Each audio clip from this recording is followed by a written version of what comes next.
Today I'm going to be showing you how to prime an old Pontiac, old school Pontiac, engine. So I had to do a voiceover because somebody forgot to turn the radio off in the background.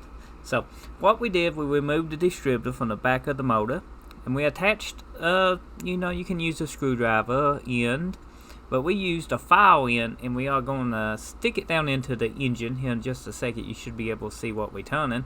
We're turning it counterclockwise too, but we stick it down in the engine and it sets on a oil pump drive shaft. You don't want to go fast because you can, snap it.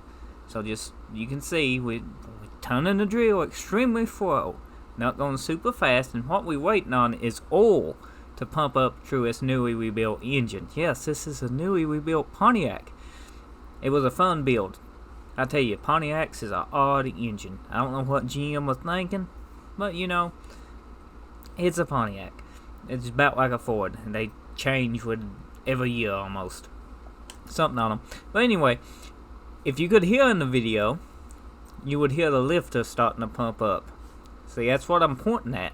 You see me pointing? I was excited because that side was starting to make noise. And what it was, the lifters and the push rods and the valves was opening and all that stuff from us priming the engine. Now, this does take a few seconds. It ain't gonna, happen in just like an instant. We've been, turning this motor for a minute now, and oil just now starting to pump up through the lifters. Now, the reason you want to prime your engine on any new rebuild is you don't want to dry start it. You want to give it every bit of chance on its first start, especially with a flat tappet cam, to be lubed up good. And if you just got hydraulic lifters and stuff and they ain't pumped up, it's going to be noisy as it can be. Stuff is going to be bouncing around, lifters going to be bouncing up and down off of the cam lobes, and for a flat tappet, that ain't good.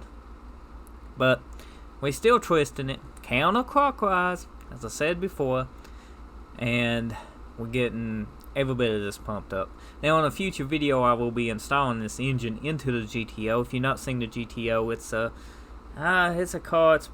It's a 73 model. It's not very fancy. It's still a nice car. I had it since I was 16, and it's finally getting built. I probably had it before I was 16. It was, I've supposed to be in a 70 GTO, but being young and dumb and, back in before the internet was super big and stuff, I bought it when the guy was moving, and when I went to go get the car, I was very disappointed in it. That was a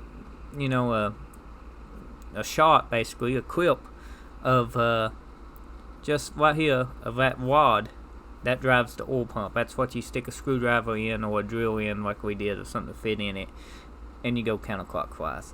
So that's the everything pumped up, and that's the overshot of the engine. It is a 3-speed Saginaw. I think it's a Saginaw with a a Buick Pontiac bell housing on it. They got that odd bell housing.